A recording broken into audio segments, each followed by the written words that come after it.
My first vivid memory at Carleton was actually at freshman registration. I remember them handing us a mug, like very much like this, that said Carleton Alumni. I looked at the person next to me and I said, what if you don't graduate? So you have to give it back. For me, that was a joke because I came from a middle-class Jewish suburban family of doctors and social workers, and education was paramount. I mean, there was no choice about college except which one to go to.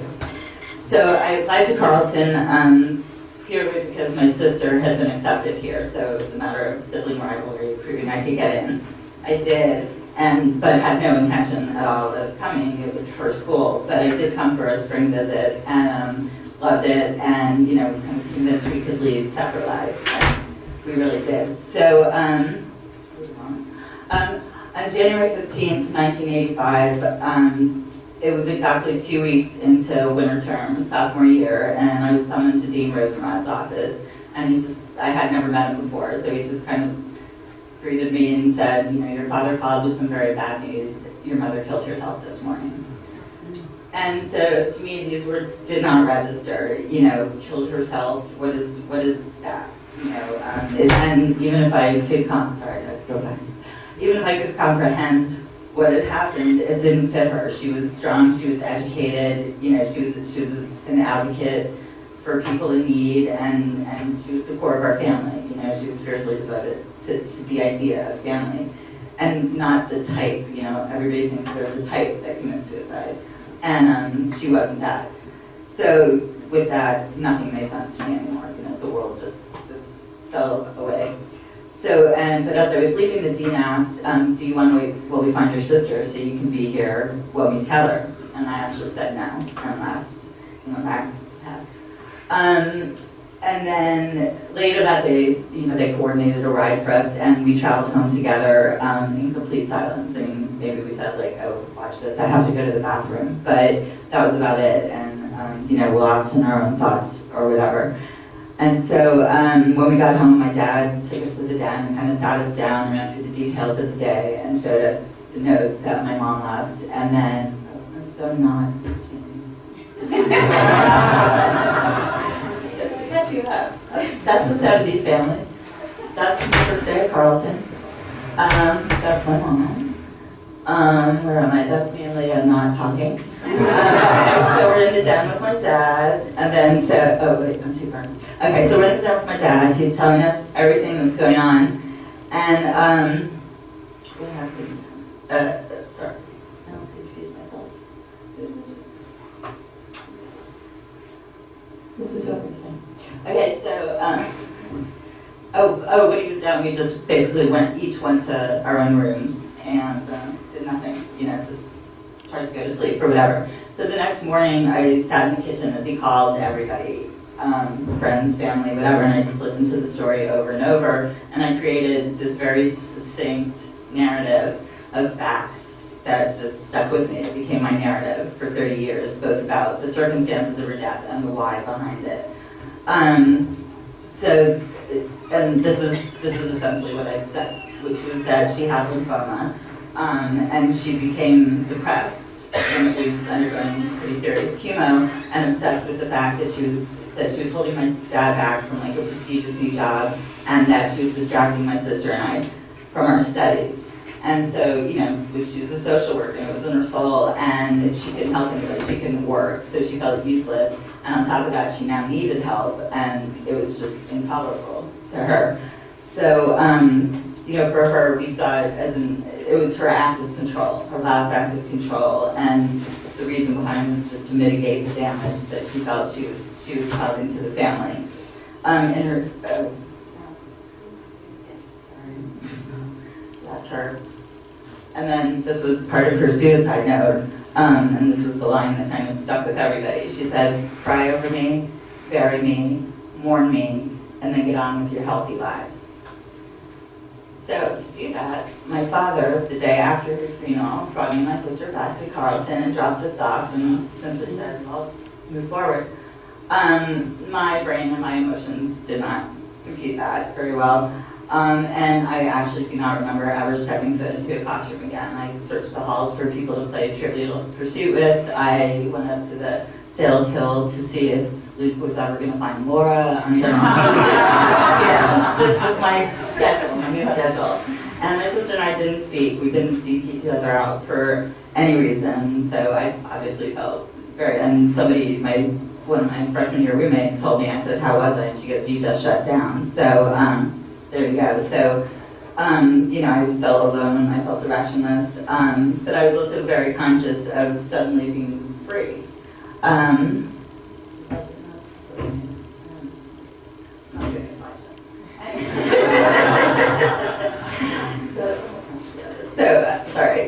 So we didn't take each other out, and I felt free, and I felt guilty for feeling free, but the fact was I was, the woman, the person I saw that would maybe be here, and was sort of directing my course of study, had just ditched, she abandoned her post, so why should I have to stay?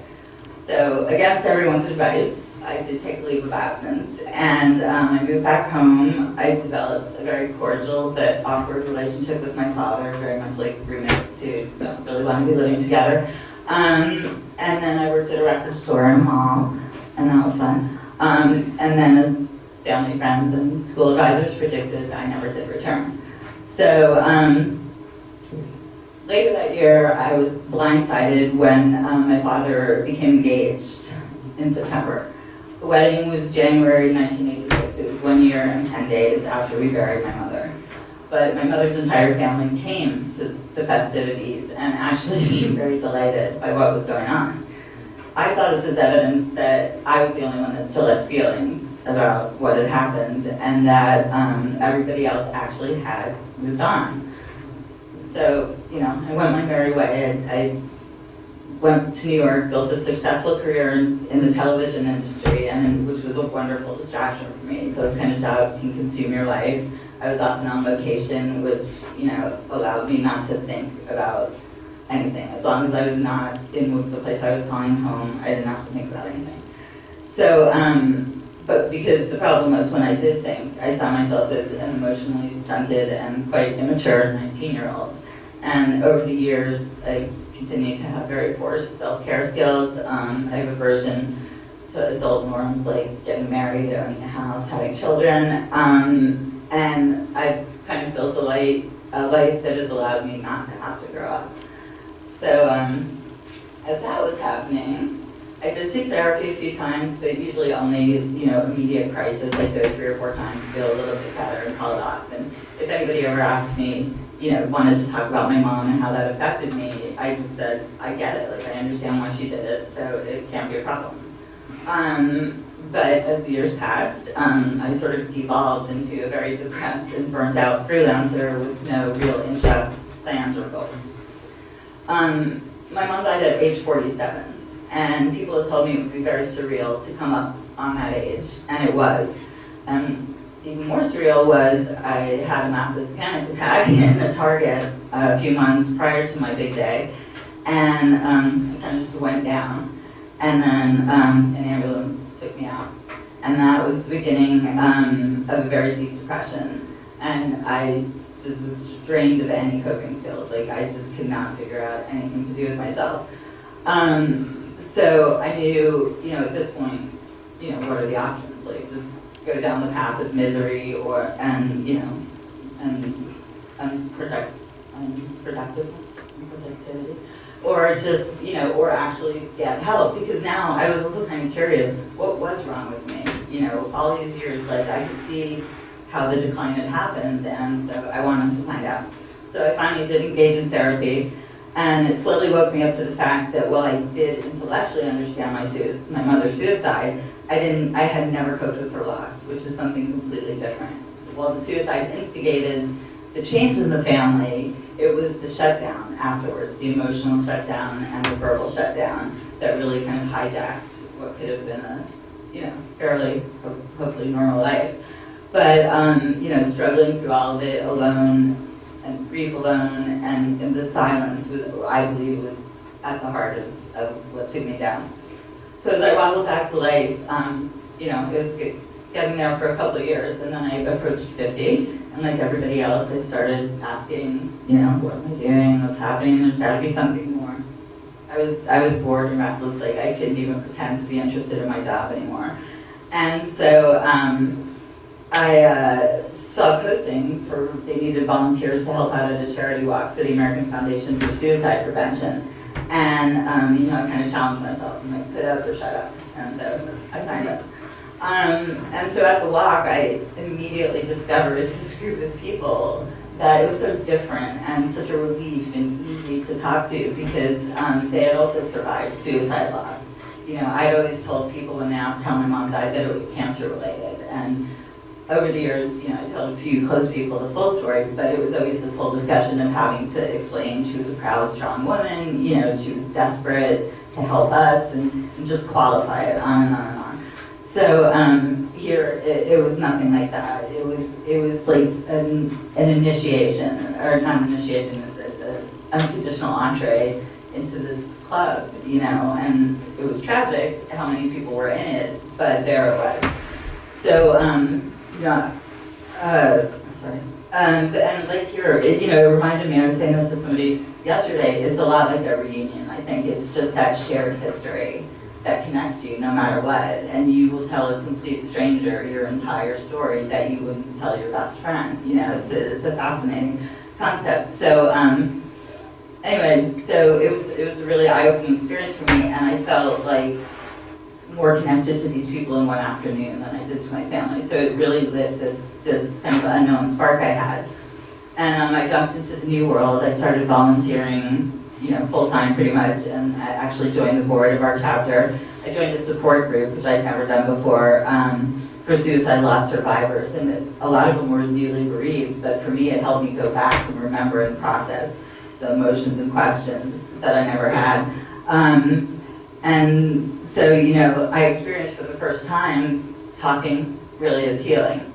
I was forced to reconsider my opinion of my family that they were just a bunch of unemotional freaks very quickly because so many people I met had almost the same exact story, especially people of our generation or older. It was everything from the silence to the screw-ups. There's a pattern of what happens. And I joked to someone that, because my last name's Golden, that in my house silence is golden, and I had a flash of an idea, and my little spark caught fire, and I decided to do a documentary in which I would get my family to speak for the first time. And they're all getting older. Luckily a lot of them are still alive, but they're getting older. But the more I talked about it, the more I realized how much I was missing from my story, and how I had never, truly never considered their point of view, their experience, their perspective. So the producer in me was also inspired. I decided to put the expertise I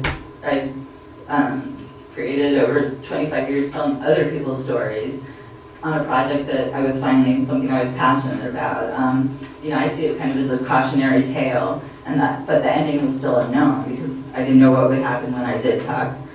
I went through a little more therapy to build up the courage to talk. I had kind of a physical reaction to the idea, but I persevered, contacted my father, was surprised how quickly he's like 100%, let's do it. Contacted everybody else I wanted to talk to. One of my mom's friends actually said, I've been waiting for this letter for 30 years.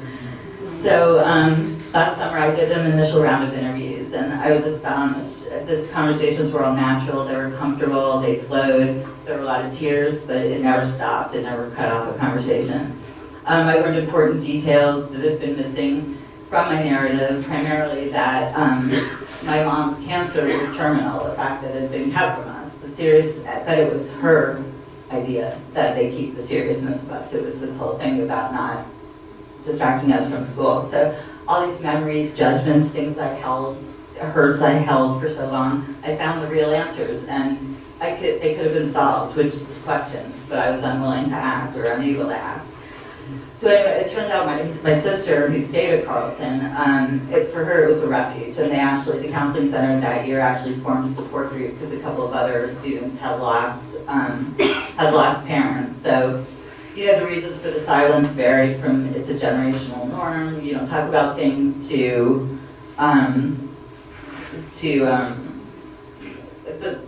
don't want to hurt it, you don't want to make them uncomfortable, you don't want to open old wounds, all that. But since I've talked, you know, it's nothing magical has happened, you know, nothing horrible happened, nothing magical happened, but everything's just easier. I feel lighter, you know, when I'm on the phone with my dad, it feels like I'm actually just talking to somebody instead of like pushing for answers, you know, it's those kind of things. And I was at a conference and for loss survivors, and there was a quote by an actress, she's in the 50s, named Dolores Hart, who went to be a nun, and she said, the quote was, "One's deepest wounds integrated become one's greatest powers." So to me, my wound is my story, and telling it has become my power, and now it's really become my mission. I want to go forward, and just, you know, I have a purpose. It gives me satisfaction, and it's weird to say, but working in the world of suicide is making me happy. Yeah, my Carleton career was derailed after my mom's death, but I've always felt connected through friends, through the Carletonian, through Use for Money. And to be back 30 years later, I can't even describe it. I won't try this full circle feeling of, you know, because timing-wise, it's like, it's been a year and a half since I really started this. So like from sophomore to senior, this feels like my graduation. And I actually feel like I'm growing up a little, and I'm ready to take what I've learned out into the world now and use my voice to help others. And, you know, I don't drink coffee because that's very adult if I ever do. I will start using my mug.